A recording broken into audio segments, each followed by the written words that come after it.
안녕하세요. 진법입니다.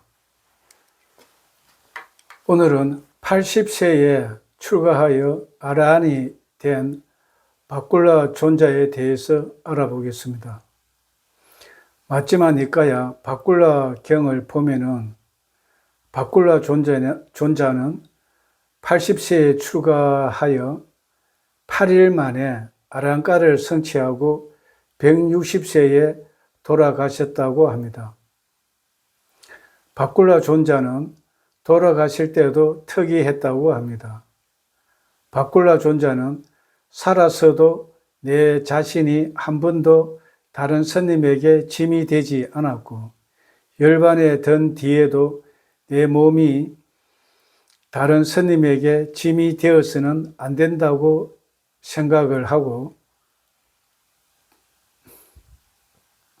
돌아가실 때 성가에 있는 모든 스님들을 밖으로 나오라고 한 뒤에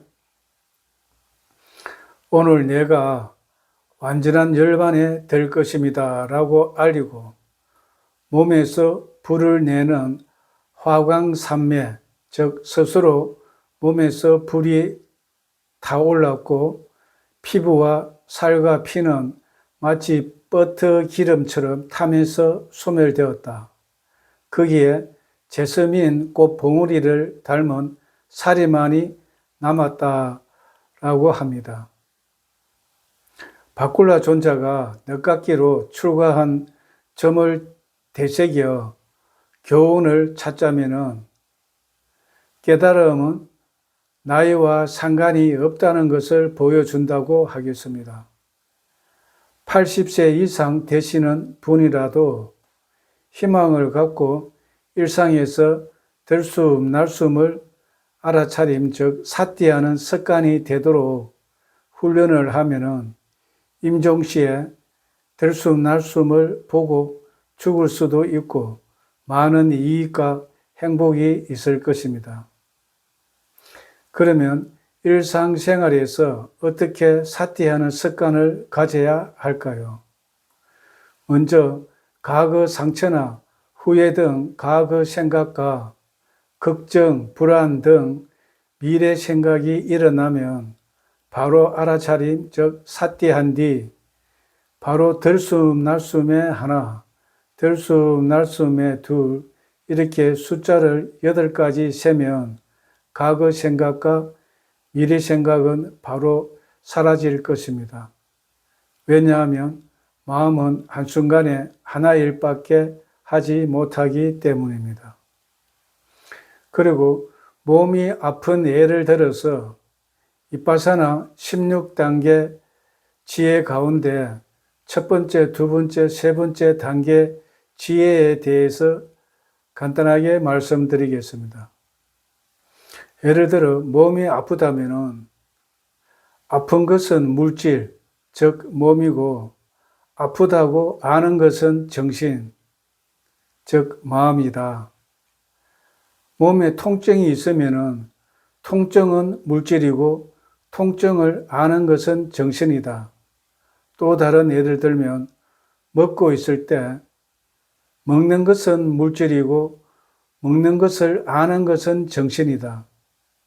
걸음을 걸을 때 걷는 것은 물질이고 걸어가는 것을 아는 것은 정신이다. 이렇게 물질과 정신을 구별해 낼 수 있는 지혜가 생기면 내가 걷는다는 사견이 떨어져 그럴 때는 물질과 정신이 상호작용으로 걸을 뿐 나라고 하는 실체는 존재하지 않는구나 라는 사실을 깨닫게 된다는 것입니다.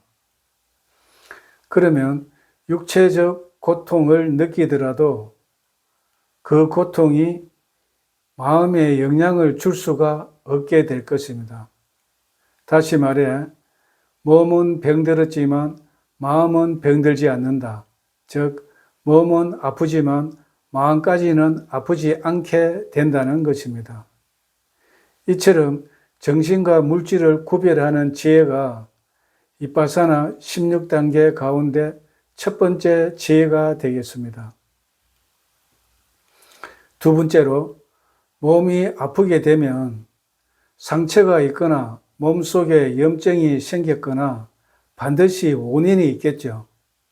그 원인으로 아픈 결과가 생기는 것입니다. 이렇게 몸과 마음뿐만 아니라 존재하는 모든 것은 형성되었기 때문에 반드시 원인과 결과가 있다는 것입니다. 그런데 결과는 바꿀 수 없기 때문에 몸이 아프다고 짜증내면 안 되겠죠. 대신에 그 원인을 분석해서 해결하면 된다는 것입니다. 이것이 원인과 결과를 구별하는 지혜, 즉 윗바사나 16단계 가운데 두 번째 지혜가 되겠습니다. 여기서 중요한 것은 원인과 결과를 구별하는 지혜가 있으면 모든 행위는 저절로 일어나는 것이 아니고 반드시 의도라는 원인이 있어서 결과가 일어난다는 것을 알 수가 있다는 것입니다. 예를 들어 걸을 때도 그냥 걷는 것이 아니라 발을 들려는 의도가 있어야 발을 드는 행위가 있다는 것입니다. 또 화를 낼 때도 먼저 화를 내려는 의도가 있어야 화를 내는 결과가 있다는 것입니다. 다시 말해 화를 내는 의도를 삿대하면 화를 절제할 수 있을 것입니다.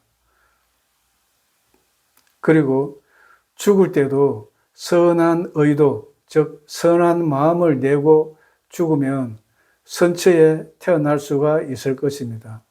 왜냐하면 선한 의도는 선한 결과가 나타나기 때문입니다.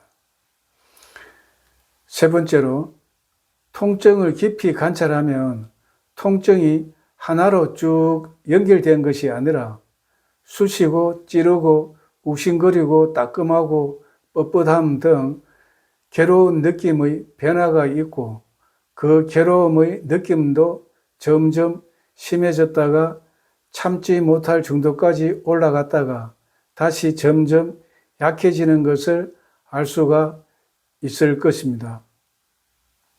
그러면 통증의 하나에도 여러 가지 통증이 있는 것을 알게 되고 또 그 괴로운 느낌도 점점 심해졌다가 약해지는 등 변하니까 무상하다는 것입니다.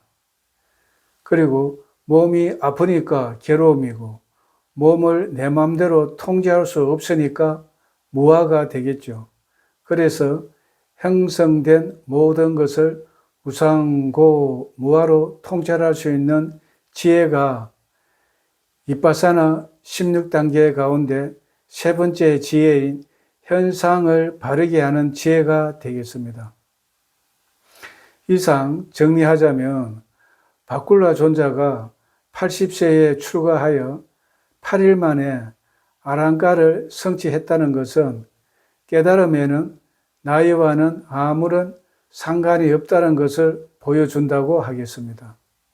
그래서 80세 이상 나이가 드신 분이라도 일상생활에서 들숨과 날숨을 삿디하시고 몸이 아프면 통증의 변화도 삿디하는 훈련을 해서 습관화되도록 하면 금생뿐만 아니라 내생에도 많은 이익과 행복이 있게 될 것입니다. 초기 경전을 보면 임종시에 통증의 변화를 깊이 관찰하여 아라한이 된 사례도 있습니다. 다음 시간에 뵙겠습니다.